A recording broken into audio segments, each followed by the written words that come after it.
Welcome. My name is Michael Waniger, and I've had the privilege the last year and a half to be the president and CEO of Hibiscus Children's Center for here on the Treasure Coast and in Okeechobee. And we're celebrating our third decade, actually going to be starting our fourth decade, of helping children, providing children who have been neglected, abandoned, and abused. And again, it's my pleasure today to have two special guests from the St. Lucie Board, Corey Benton and Shauna Taylor. It's a pleasure, Michael. Welcome. We've got a lot of things going on. This is an exciting time to be in Hibiscus. Not only did I mention we're in our, celebrating our 3 decades, but a lot of things that are happening that are very, very positive here in the community. And again, I'm going to get into a little bit of what was going on. I had the opportunity last week to spend a few days up in Tallahassee, and I'll get into that a little bit. But first of all, Corey, why don't you tell me a little bit about yourself, how you've gotten involved with Hibiscus. I know you've been there for a couple of years, and by the way, congratulations, you're going to be the new president for St. Lucie County Advisory Board. And Shauna, she's brand new to the board, and my gosh, what an energy and excitement you've brought and enthusiasm. We're just so thrilled to have you. So my pleasure. Michael, it's certainly been a pleasure. A lot of exciting things happening with Hibiscus Children's Center moving forward, and the opportunities to continue to give back to the community are exceptional. I work for the city of Fort Pierce, and I've had the privilege of being on the board for over 4 years now and participating in fundraising, event planning, and trying to just be an ambassador, provide outreach for the wonderful mission that Hibiscus accomplishes each and every year and each and every night for the children in our community that certainly need the extra care and the opportunity to move forward. It's been a pleasure. It's great to have such a wonderful team of a variety of ages, all walks of life, that come together for a common goal, to be able to pursue these objectives and work and support you and your team that care for these children. It's a terrific mission, and it's a pleasure to be on board. It's a pleasure to have you on board. And Shauna, again, welcome. You're our newest member, and we're just excited and thrilled to have you. I'm really excited as well. I think that the integrity behind Hibiscus' mission is so valuable. I hope that people that watch the show get the opportunity to be involved in an organization such like Hibiscus. And I'm just working hard for the children, making sure that they're taken care of. We've been around for 30 years. It's exceptional. And I think if people knew the need, they would reach out as well. So I'm glad today that we have the opportunity to reach out to everyone that's watching. Absolutely. I've said many times that we have the greatest cause in the world, and that's the children. We have a great staff, continues to get better, and we couldn't exist without the volunteers. I'm fortunate to have 150 full and part-time employees up and down the Treasure Coast and through Okeechobee, and over 350 volunteers. And as you mentioned, a lot of it requires a lot of funding, a lot of events, a lot of planning, a lot of hard work, mentoring to the kids, just you name it, whatever you can do for time and treasure, this is where we come. The organization was started in 1985, as you mentioned, 30 years ago, by a lady by the name of LaVon Tilton, who's still very active and just a wonderful, wonderful woman. And I just always pause to think, my gosh, how many people have the opportunity to see their dream really come to fruition? And again, as some of you in the audience, and I know there's a lot of people continuing to move to the Treasure Coast, and for good reason, this is a great place to live, but you'll be very proud to know that there's an organization like Hibiscus Children's Center. The shelter started in 1985. It's in Jensen Beach for children that were from birth to 12-year-olds. And then in 2004, we built the village in Vero Beach, which is from 13 to 17-year-olds. And then just last year, legislation passed in the state of Florida that we can do extended foster care for 19, 20, 21-year-olds, and we have a home dedicated for that as well. Here in St. Lucie County, we do some miraculous things with the mental health services, which is right here in Fort Pierce. We have at least 11 licensed therapists that work. We have a psychiatrist that comes on. There's a lot of issues that are happening today. It's not, as we used to say, our grandfather's hibiscus anymore. And I think as you look around the table, present company accepted, you can tell we're not all grandfathers. So the fact of the matter is, the world has changed in the last 30 years. Children coming up face different issues than I certainly did, than even than you all did. And I mean, unfortunately, one of the things that the state of Florida is not proud of is we are the 3rd largest in human trafficking. However, we're doing a lot to sit there and offset some of that. Our sexual abuse treatment programs here There's 15 in the state of Florida. We consistently rank #1. And here in St. Lucie County, we have nationally acclaimed at 100% of a program called Supporting Family in Crisis, which basically people from all over the country come in and really observe the country, what we're doing. So we're not just a residence or a shelter or, as I said, a boys' town or an orphanage. We're doing a lot of things to help prepare kids so that they will be contributing members of society and really, really feeling good about that. And I know just in the 4 years or 5 years where you've been with us, you've seen a big change. The organization's changed. It's grown. We've got a different face. We have a different energy. And perhaps you might want to just expound on that a little bit, Corey. Certainly. It's been a tremendous opportunity to watch Hibiscus transition, develop, and grow. The emphasis on nurturing and providing opportunity for children and being proactive with various programs to identify opportunities to, be committed and work with them to progress them and provide for opportunity and future for them moving forward. It's amazing to see the leadership and the team embracing these children and providing the hope that they truly need, and the team, the support around the Hibiscus Children's Center through the volunteers, the staff members, and folks in the community that learn about Hibiscus and embrace the mission, really are rallying around the future and the mission that we're moving forward with. And just so the people out there in the audience understand, it takes about $7.5 million a year to keep Hibiscus solvent on the four counties here within the Treasure Coast and Okeechobee, of which about $2.5 million we have to rely solely on fundraising and contributions, either through bequests, either through grants, event planning, donations, a lot of things happening, a lot of exciting things happening, and we'll get into that a little bit later. But I know, Shauna, I was amazed the first week or two you were here. I got an email from Shauna talking about how she's reached out, talked to a number of different organizations, has picked up, told the story, and again, it's pretty easy sell, isn't it, when you talk about children? Yeah. And one of the things, it's such a critical point that we're at, because children are the foundation, of our future, and a lot of the community, they're not aware of Hibiscus, and the St. Lucie County Fire Department, they got on board, and I know this television show is for educators. A lot of the educators don't know, and it's really important that we make awareness, create awareness for Hibiscus, because when I found out about Hibiscus, I couldn't turn my back on the opportunity. I couldn't turn my back on the children.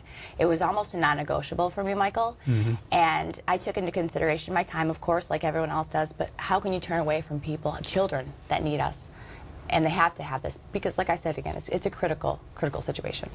The children that come to us basically are awarded to us through the judicial system. Every child that comes to us has a case manager.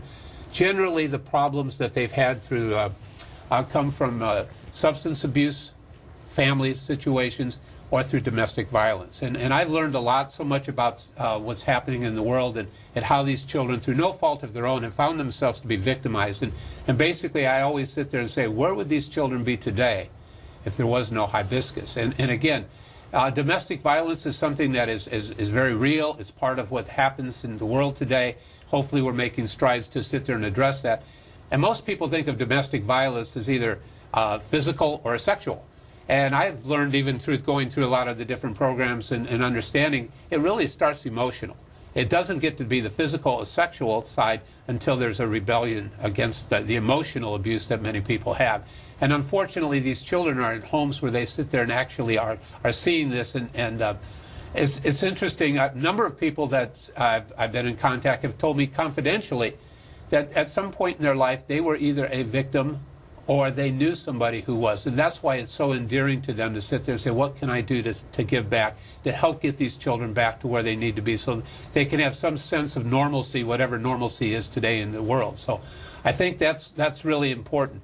One of the things I wanted to share with you today is I'm excited. Last week I did have the opportunity of spending about 3 days for the first what they called Rally and Tally.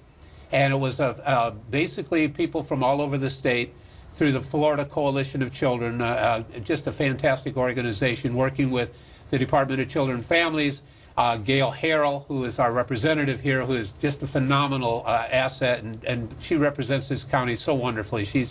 I'm just in awe of her. She's also the author of Senate Bill 1666, which is the child welfare law, and what we're doing to address some of these types of activities. I had a chance to meet with the governor's office last week, and a number of different organizations throughout the state, the community-based care, such as we are here with Devereaux, and other providers. And when you see all this people coming together, it's really, really good to try to understand what's happening. But most importantly, what was most impactful was the foster care parents and the children that came up to see how much we've made a change in their life. And to me, I've come back obviously extremely energized about it. And one of the things we're going to be doing here, and I urge everybody in the community that's watching this activity, is mark your calendars on Wednesday, February 25th at 9 o'clock in the morning. I promise we'll be out there at 11. We're going to have our second annual State of Hibiscus. And most people who have been in the community understand that Hibiscus is a shelter, a residence, but they don't, like I said, understand some of the programs that we're going, or how the community and all the different organizations throughout the state are working in tandem to really alleviate this horrific situation that we're in as right now with some of the children. Scheduled to come, and I'm really excited about this. I talked with the governor's office, and it's on his calendar. And so this, again, is going to be at the Indian River State College Fort Pierce campus over at the safety complex, which most of them go around Kirby Loop, and most everybody here knows. And again, I want to sit there and thank Indian River State College for their support. By the way, give them a quick plug. They're up for the Aspen Award, which many people may not know what that is, but that means they're in the top 10 colleges in the country. So they're at least 10th, so they could be down to 1. And again, that award is going to be made sometime in March. But again, next Wednesday, or February the 25th at 9 o'clock, we'll have coffee reception. Probably have 300-400 people, a lot of media, press conference. The Department of Children and Families is going to be there. Gail Harrell has already committed. She will be there as the, again, a founding board member of Hibiscus, I might add, 30 years ago. And just a wonderful advocate for the children. Kurt Kelly, the CEO for the Florida Coalition, basically is committed to me that he's supposed to be in Washington that day, but he's coming down here for that and then flying right up to Washington.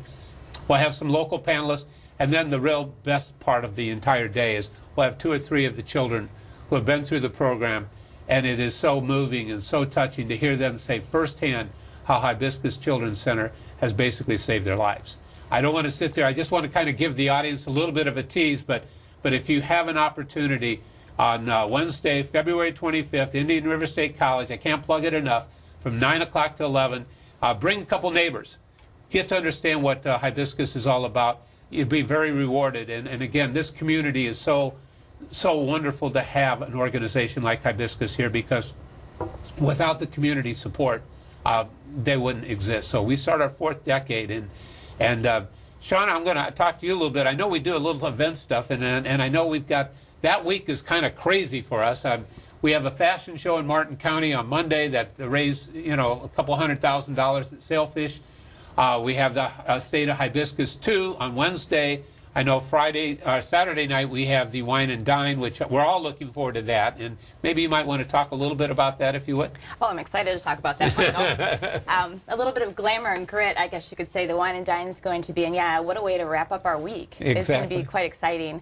Basically, the Passport to Wine and Dine, you tour 7 different countries, and you have the opportunity to taste different types of wine, but it's all for a cause. We get to have such a great time with people that are like-minded, people that really care and they want to pour out their heart, people in the community that I love to associate with personally.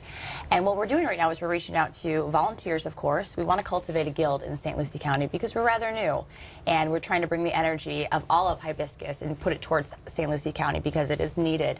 But also we want to kind of plug, if you will, Passport to Wine and Dine, because it is St. Lucie's first basic gala.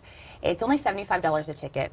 Only $75? It's only $75 a ticket. So it's not like your typical gala. Right. And we also are taking auction prizes, donations, and no prize or donation is too small for Hibiscus. We need everything, and the kids need the support. So what we're going to be doing is having the gala at St. Lucie Ballantrae. It's from 7 o'clock to 11 p.m. And it is semi-formal to formal dress. So the ladies that want to come out and have a good time. A lot of groups of ladies are actually buying tickets right now because they want to, hang out with their friends, but also support a good cause. Do you hear that, gentlemen? Groups of ladies dressing up. Well, there you are. Yeah, so that's the event. We do have a lot of amazing sponsors. I know Jack Connolly, he's one of our board members. Oh, he's fantastic. He is fabulous. He sponsored a country. John Perry, my company, we sponsored a country as well because I want to teach and lead my employees the importance of giving back and volunteering. It's great for team building because we're all working for something better. So my company sponsored a country as well, and I'm having all my staff and I'm paying for them to come along. So hopefully if there's any businesses or organizations such as the school district out there that want to go as a team, you know, and really support a wonderful cause and organization, I really welcome you to come and attend. Tell me one more time the date and the time and what location? The date, we're wrapping up the month. It's February 28th. The location is St. Lucia Ballantrae. Right. And it's going to be from 7 to 11, but if you want to get there early, we're going to have a photo booth, which is going to be exceptional, a silent auction, which I'm really excited about that because the prizes that the community has given to us are so fabulous. It's going to be fantastic. And we're having a live auction as well. Fantastic. And Shauna, tickets can be purchased online at hibiscuschildren'scenter.org. Is that correct? They can. They can be. And we also have a group package, Corey. So if anyone wants to purchase a group package, because a lot of people are interested in reserving their tables so they can sit with their friends and kind of socialize a little bit more. So we do have that available as well. So that's the place to be. Saturday, February 28th, St. Lucia Ballantrae. Wrapping up the month of love. Pour out your heart with There you go. hibiscus. Absolutely right. And again, these are the types of events that we have that are fun, but at the same time, all the dollars that go into it, we basically look at most 90% of everything that comes in goes right back into the children. I had the opportunity, and I know it's not, you're talking about the month of love, but just about 6 weeks ago, we celebrated in this country a little holiday called Christmas, and I was able to go to the shelter, and I have to tell you just a quick story about I put on my one and only red suit, and the shelter is we have 36 children there, again from anywhere from 0 to 12. In this particular time we had almost 21 children that were there that were 6 and under. And to sit there and see their eyes and the expression and the look. This may have been the first and only time they've ever really witnessed, you know, a Christmas activity. And I tell you, we had so many volunteers come up. We woke them up. It was really great. The little kids were in their pajamas and they had everything come in. And the community was so wonderful about how they donated gifts for the kids, and they were wrapped, and they would come up and they'd sit there and say, "Look at Santa! Look what you got me! Look what you got me!" And one little girl, 5, 6 years old, came up. She was just adorable, and she just was so thankful, so appreciative. Her arms are wavy. She says, "Thank you, Santa! Thank you, Santa! All my life I wanted an easy bake oven, and now I got one." You know, to that effect. And then it was just one story after another that was heartwarming to see these children. And again. One of the things that if you're interested in becoming a volunteer, you can sit there and call our number. It'll be flashed on the screen several times, I know, during this showing. But become a volunteer, become a mentor, find out whatever you can. Not everybody can write checks. We totally understand that, but time is important too, because children, the one thing we all have in common in life is that we all have 24 hours a day. I tell a lot of the kids, and I go to a lot of the universities and talk, and I said, the one thing we have in common is 24 hours a day. How we spend those 24 hours a day will determine how successful or unsuccessful we are, because life's all about choices. And I think most of us can sit there and look back in our lives and say that, you know, somewhere along the line, what modest successes we've all have enjoyed, we didn't do it on our own. We helped each other, and the rewards are so much, you just feel wonderful about what you're doing, and when you look at the genuine love that comes back to you through the eyes of these children, it's really, really, really wonderful. And I just challenge anybody to sit there and do that and come back empty, because if you do, you don't have a pulse, candidly. So, Corey, sorry I got off target a little bit, but again, tell me a little bit what your expectations, and as Shauna said, St. Lucie Advisory Board is the newest of the advisory boards, and I know you've had an opportunity, and I know you've got some ideas, and I know you've worked very closely with Bob Lowe. Bob Lowe will be moving from the president of the St. Lucie Advisory Board to the chairman of the board for the guild, the governing board. Right, exactly. Yes, it's been a privilege to work under Bob Lowe, and the support team that we have at the St. Lucie County Foundation Board has been terrific. We're certainly looking to gear up fundraising and just the outreach. working with individuals, friends, family members, co-workers to testify and provide that insight and look, or insight to Hibiscus Children's Center, what we do and the benefits of the children, how nurturing Hibiscus is, and providing an opportunity and a partner to the community to ensure these children have a future and a hope. You know, looking out, ramping up events, providing the opportunity for folks to get involved, participate for the same mission for the children. We have an annual golf tournament that we're looking at expanding and providing more opportunities for additional players and more sponsors to be involved. And over the year, we're going to have more communication opportunities, small get-togethers, meetings, to really provide details and provide opportunity for folks to be involved, whether it's for 4 or 5 hours on one weekend, or they want to be a dedicated volunteer and work with us throughout the year.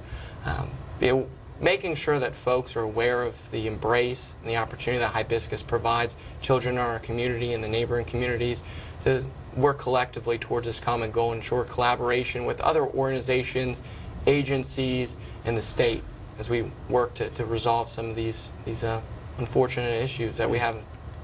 And it is a community working together. I know here in St. Lucie County we have an alliance group that works through the 4 counties, and it's headed up by Sean Boyle with the Children's Services Council. And Sean will also be one of the panelists that we're going to have on the State of Hibiscus 2, if you will. Again, that date, February 25th, Wednesday at 9 o'clock at the Indian River State College. A couple of programs I think people are not aware of is one that's up in for the teenagers, actually, up in Vero Beach, is the Career Pathways, where it was started 3-4 years ago by a wonderful group of ladies to do Impact 100. And they made a contribution, and basically what it amounts to is getting children who never had the things that we've had, teaching them the life skills so that they can be productive members. Basically, why you need to buy car insurance, what you have to do for an interview, how to dress for success, how to sit there and do some internships. And again, this program sustains that with the local business communities. How these children can sit there and again, be directed and really become meaningful in their own minds and as well as with the community, that they have purpose in their life. And we're all realists. We're not going to be able to save every child.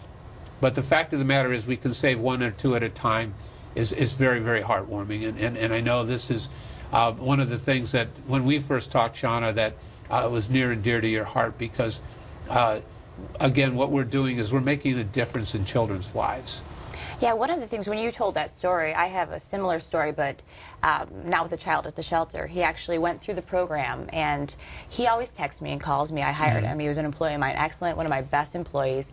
He always will text or call me, and he had just called me, and I didn't answer the phone. He texted me, he was so excited. He got into University of Central Florida, and his text said, "Before I leave, is there anything I can do for you?" Wow. Is there anything I can do for you? Right. To me, that just speaks volumes, because this child has had not the best life, but he went through the program and he is genuinely grateful. And there's strength in numbers. Just hearing the stories that you and I can go through, and Corey, I mean, we share situations because of what we've seen and observed. We've seen this. Like I said, there's strength in numbers. So I am truly reaching out to the community, not only to support either financially or just to volunteer, to get involved with these children's lives. It's critical, it's important, and I think at the end of the day, I know that we all share the same vision. And the vision is to set a standard in our organization that other organizations should follow. And I think we're really living up to that. And I'm so proud to be part of this organization now. And like I said, when I was introduced to this, I didn't see it on anything televised, but a friend had introduced this to me on this organization. I could not turn my back on it. I'm actually proud, more proud than I've ever been to be part of this. It is. And that's the common denominator that everybody has, is that same passion, that knowing that what we're doing. And you mentioned something about numbers, and a lot of numbers, and I've tried to restrain myself from doing numbers, but numbers also tell the story. In the 30 years that we've been doing, we've saved, we've had over 250,000 safe nights for children who would either be homeless or worse, be God knows what, how through the abuse, everything. And I always tell people, behind every number, there's a child.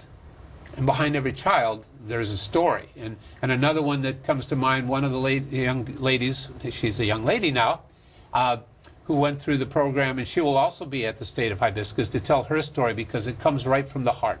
And she came to us when she was 5 years old. She went through the whole, again, she was nobody wanted her. I mean, she was a child, that beautiful child. She got aged out at the shelter, went to the village. And the village, again, is the teenagers. And she was there, and again, she graduated from Vero Beach High School. Told me the story. She said, I got my diploma. I don't think anybody cared. Well, the guild ladies up there bought her high school ring, and when she was called, they applauded her, and the tears obviously were coming down the cheek. Today, she's going to college, studying mental health services, getting her degree in Gainesville, working full-time, and mentoring. Again, just exactly the same story. How can I give back? Because so many of these children will be the first thing to say, hibiscus saved my life. The extended foster care, which is new, basically some of the children who've been as many as 30 or 40 different foster homes basically have said, we have done the best since we were part of Hibiscus. Can we possibly stay here, because I'm not ready yet for the world, but you have prepared me to get where I come from this level to this level, and hopefully I will be soon. So again, behind every number there's a child, and behind every child there's a story. And this program and this organization is unique to the Okeechobee and the Treasure Coast, the 4 county areas that are here. And I think you said something I think is interesting, Corey. We have people who have been actually since the beginning, 30 years ago, and yet we have people like Shauna who's just started, and everything in between, from all different socioeconomic classes, race, gender, knows not, abuse doesn't know what the parameters of are. They just are here. And so it's interesting to say that all people coming together and making a difference for these children. Yes, certainly. Yeah. The services and the team that Hibiscus presents is so comprehensive that we bring folks into the mission and ensure that the kids remain the center focus of all the work and all the fundraising and all the positive activities and efforts that we put forth. And basically, I've even had to share with you, if you're here for any other reason than the children, then you need to reevaluate what your priorities are, because that's the common thread that holds us. We have about a minute left, and I'm going to start with Shauna. Anything that you'd like to sit there and tell the audience, other than I know Saturday, February 28th, that program is going to be great. Yeah, Saturday, February 20th. Come join us. We're going to have fun. Like I said, I'm excited about all the auction prizes, because all that money is going to go towards the children of Hibiscus. But I really want to just say one last time, I'm reaching out to all of you in our community. It's a critical time for these children. It's a human component to give back, and it's just going to make you a better person inside and out. But at the end of the day, it's going to help children in need. So. Corey, I'll give you the last word. Hibiscus Children's Center, the huge opportunity coming up on February 25th at 9 a.m. IRSC Training Complex is going to be a wonderful insight to Hibiscus, its mission, its ability to change the lives of children moving forward and give them hope in the future. I would encourage anyone to be in attendance and be a part of the Hibiscus team. We work towards that, and April is National Child Abuse Prevention Month, so we got to start that. But for right now, see you there. Take care. Thank you for being here, and thank you for watching.